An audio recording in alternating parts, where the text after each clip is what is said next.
ननद रानी, मुझे मत सिखाओ कि मुझे अपनी सास को कैसे रखना है।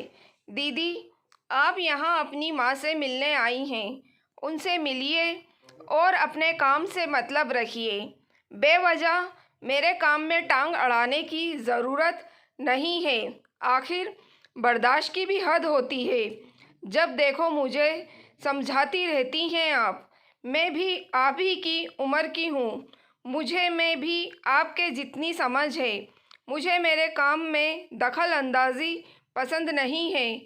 तानिया ने मुंह तोड़कर जवाब दिया। उसकी बात सुनकर मनीषा चुप रह गई। आखिर बोलती भी क्या। भाभी तो सीधे मुंह बात भी नहीं करती थी। उसने भाई मनन की तरफ देखा, इस उम्मीद के साथ कि भाई तो कुछ कहेगा, लेकिन वो तो नज़रें झुकाए चुपचाप बैठा हुआ था। उसकी नज़रें तभी अपनी माँ जानकी जी से टकराई। जानकी जी की कतार नज़रों से उसकी तरफ देख रही थी। आखिर बोल भी तो क्या बोले, रहना तो बेटे बहू के साथ ही था। मनीषा बेइज्जती का घूंट पीकर रह गई। आखिर जानती थी कि अगर वो कुछ बोलेगी तो बाद में भाभी माँ का जीना दुश्वार कर देगी। आज इतने दिनों बाद मनीषा अपने मायके आई थी, पर मायके में इतना कुछ बदल चुका है, ये उसकी सोच से बाहर था। जिस घर में कभी माँ पापा की चलती थी, आज वहाँ बहू तानिया का सिक्का बोल रहा था। आखिर भाई इतना चुप कैसे हो गया। वो तो माँ के खिलाफ कुछ सुन भी नहीं सकता था। उसका इस तरह से स्वागत होगा, इसका अंदाज़ा उसे बिल्कुल नहीं था। मालूम है कि किसी इंसान के जाने के बाद बदलाव होता है, पर पापा के जाने के बाद ऐसा क्या हुआ जो घर का माहौल इतना ज़्यादा बदल गया। पापा के सामने तो तानिया कुछ कह नहीं पाती थी, पर अब इतनी हिम्मत कहाँ से आ गई। तानिया और मनन की शादी 2 साल पहले हुई थी। मनन की शादी के 3 महीने बाद ही मनीषा की भी शादी सूरज के साथ कर दी गई और वो विदा होकर अपने ससुराल चली गई। घर में सब कुछ सामान्य ही तो था। जब भी मनीषा ससुराल से आती थी तो उसका स्वागत बड़े अच्छे से होता था। माँ और भाभी उसकी मनपसंद चीज़ें बनाकर रखती थी। पापा शाम को आते समय उसके लिए आइसक्रीम ज़रूर लेकर आते थे। जानते थे कि मौसम कोई भी हो, मनीषा को आइसक्रीम बहुत पसंद है। और सिर्फ ऐसा नहीं है कि सिर्फ बेटी के लिए लेकर आए हों, साथ में बहू के लिए भी उसकी पसंद की चीज़ ज़रूर लेकर आते थे। लेकिन पिछले साल पापा की अचानक हार्ट अटैक से मौत हो गई। उसके बाद मनीषा सिर्फ एक बार मायके आई थी। उसके बाद अब आई है, क्योंकि प्रेगनेंसी में कॉम्प्लिकेशन होने के कारण ससुराल वालों ने नहीं भेजा। अब अपने 2 महीने के बेटे के साथ यहाँ आई थी, पर यहाँ का तो माहौल पूरा ही बदल चुका था। कल से देख रही थी, माँ चुप हो चुकी थी, अब ज़्यादा कुछ बोलती नहीं थी। साड़ियाँ भी कितनी घिसी चुकी थी, उन्हें को पहनने जा रही थी। माँ कभी भी बिना प्रेस की साड़ियाँ नहीं पहनती थी। उनकी साड़ियाँ इतनी घिसी भी कभी नहीं होती थी, पर आज उन्हें इस तरह की साड़ी में देखकर वो बिल्कुल हैरान रह गई। जब उसे रहा नहीं गया तो ज़बरदस्ती माँ के लिए साड़ी निकालने के लिए उनकी अलमारी खोली, तो देखकर दंग रह गई। जो अलमारी माँ की साड़ियों से भरी होती थी, उस अलमारी में बस कुछ घिसी पिटी साड़ियाँ रखी हुई थी। ये देखकर मनीषा ने कहा, माँ आपकी सारी साड़ियाँ कहाँ गई? बेटा, तेरे पापा के जाने के बाद मन नहीं करता, वो साड़ियाँ मैं पहनती नहीं, इसलिए मैंने वो सारी साड़ियाँ लेने देने में निकाल दी। पर उनमें से तो कई सारी साड़ियाँ पहनी हुई थी। हाँ, मैंने फिर भी निकाल कर दे दी। उसके आगे मनीषा कुछ कह नहीं पाई। खैर, शाम को उसकी सहेली ने उसे खाना खाने बुलाया था, जो पड़ोस में ही रहती थी, तो वो अपने बेटे के साथ उसके घर गई थी। माँ से खूब कहा था, पर वो घर पर ही रुक गई। लेकिन जब लौटकर आई, तब माँ खाना खा रही थी। माँ की थाली में सिर्फ दाल रोटी देखकर वो हैरान रह गई। जहाँ तक उसे याद था, शाम को जब वो गई थी, तब भाई पनीर लेकर आया था। मतलब भाभी ने पनीर की सब्ज़ी बनाई थी। फिर माँ को सिर्फ दाल रोटी क्यों? उसने माँ से पूछा। माँ, आप सिर्फ दाल रोटी खा रही हो, पनीर क्यों नहीं लिया? आपको तो बहुत पसंद था ना। आजकल ये सब खाने का मेरा मन नहीं करता। सादा खाना खाने से सादे विचार रहते हैं। पर अब तो ये बातें मनीषा के गले से नहीं उतर रही थी। कुछ ना कुछ तो गलत था। माँ बता नहीं चाह रही थी, पर घर का माहौल जिस तरह से बदला था, वो उम्मीद से परे था। लेकिन ये बात उसे जल्दी ही समझ में आ गई। जब रात को भाभी अपनी बड़ी बहन से बात कर रही थी और उसकी बातें मनीषा ने सुन ली।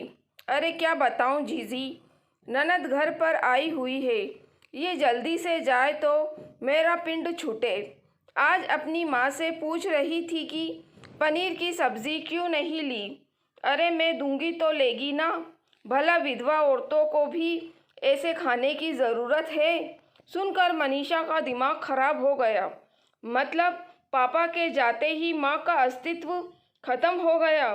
ज़रूर साड़ियों के लिए भी भाभी ने कुछ ना कुछ सुनाया होगा, तभी माँ ऐसी घिसी पिटी साड़ियाँ पहनती है। उसने सोचा कि जाकर भाभी को जवाब दूँ, पर वो चुप रह गई। भाभी अपनी मनमानी करती थी, पर भाई कुछ बोलता नहीं। कितनी गलत बात थी ये। मनीषा ने रात को माँ से बात भी की। माँ, आप कुछ बोलती क्यों नहीं हो? दीदी भी तो विधवा थी, लेकिन आपने तो कभी उनके साथ ऐसा नहीं किया। अगर कोई कहता तो आप उससे लड़ जाती थी, पर आज आपको क्या हो गया? उल्टा आप गलत को बर्दाश्त कर रही हो। आखिर क्यों डरती हो आप? बेटा, रहना तो मुझे अपने बेटे बहू के साथ ही है ना। अब बेवजह का झगड़ा मोल लूँगी तो वो लोग मुझे छोड़कर चले जाएंगे। फिर भला मैं अकेले कैसे रहूँगी? माँ ने लंबी आह भरते हुए कहा।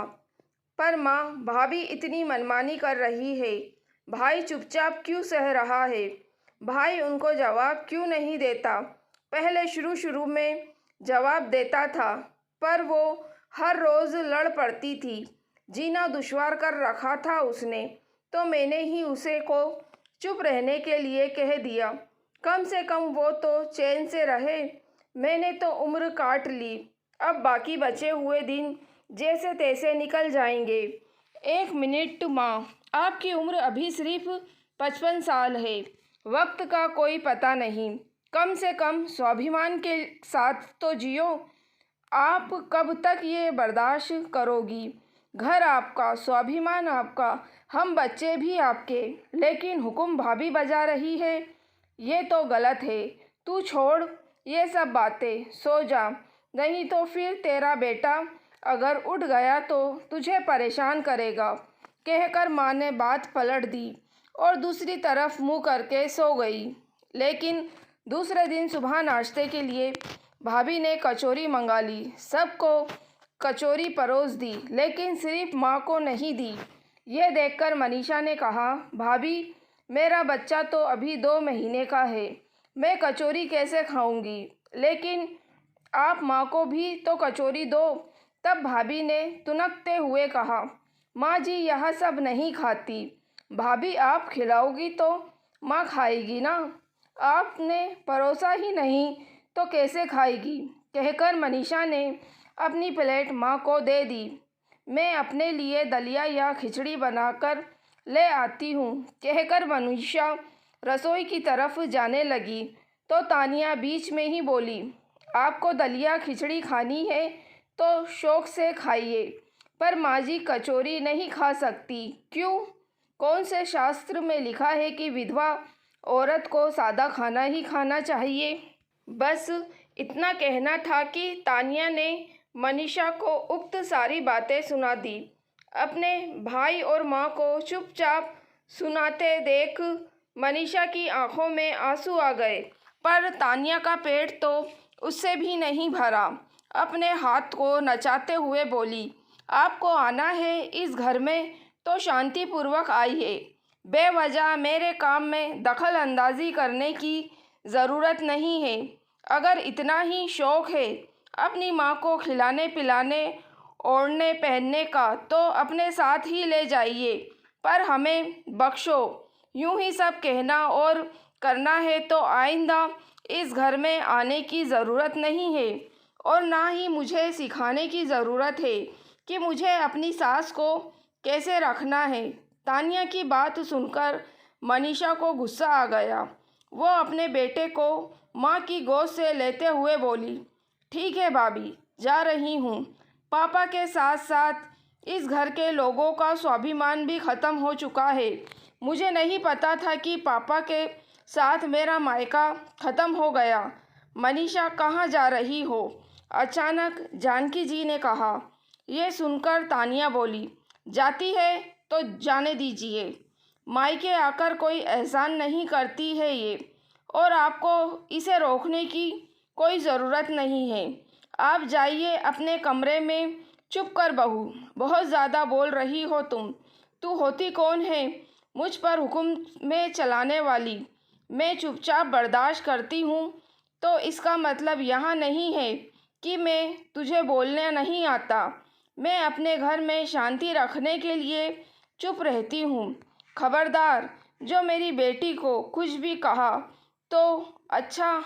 आज तो बेटी को देखकर ज़बान खुल गई। सारी जिम्मेदारी हम निभाएं और यहाँ बेटी के लिए ज़बान खुल रही है। भूलिए मत, आप हमारे साथ रहती हो। तानिया ने बेशर्मी से कहा। नहीं भूली हूँ, मैं कुछ भी नहीं भूली हूँ। पर बहू, तू भूल गई है, ये घर मेरा है और मैं तुम्हारे साथ नहीं, तुम मेरे साथ रहती हो। चाहे तो आज तुम्हें घर से निकाल सकती हूँ। अच्छा, तो फिर रहोगी किसके साथ बताओ? मुझे कौन उठाएगा आपकी जिम्मेदारी? मेरी जिम्मेदारी मैं खुद उठा सकती हूँ। मुझे तेरी ज़रूरत नहीं है। अपने स्वाभिमान को मार कर मैंने बहुत जी लिया। तुझे जाना है तो तू शौक़ से जा सकती है, जानकी जी ने कहा। तो तानिया मनन से बोली, आप खड़े खड़े क्या सुन रहे हो? अपनी माँ को समझाते क्यों नहीं कि अपनी बहू से पंगा लेना उन्हें भारी पड़ सकता है? मैं क्या समझाऊं? जब मैं तुम्हें नहीं समझा पाया तो अपनी माँ को क्यों समझाऊं? वैसे माँ सही कह रही है, वो आज हमें इस घर से निकाल सकती है। उनके पास इसका पूरा हक है। कानूनन ये हमें अपने घर से निकाल सकती हैं और कल को प्रॉपर्टी अपनी बेटी के नाम भी कर सकती हैं। अब ये तुम पर निर्भर करता है कि तुम्हें किराए के घर में रहना है या नहीं। मैंने तुम्हें दोनों ऑप्शन दे दिए। अब तुम देख लो कि पंगा लेना किसको भारी पड़ेगा। कहते हुए मनन ने भी हाथ खड़े कर दिए। इसके आगे तानिया कुछ कह नहीं पाई। आखिर मनन सही तो कह रहा था। प्रॉपर्टी हाथ से चली जाएगी तो बचेगा क्या? तो प्रॉपर्टी के लालच में ही सही उसने चुप रहना ठीक समझा। दोस्तों, अगर आपको कहानी पसंद आई है तो प्लीज़ आप मेरे चैनल वॉइस ऑफ नीलोफर को सब्सक्राइब ज़रूर कीजिएगा और मेरी वीडियो को लाइक और शेयर भी ज़रूर कीजिएगा। Thank you for watching.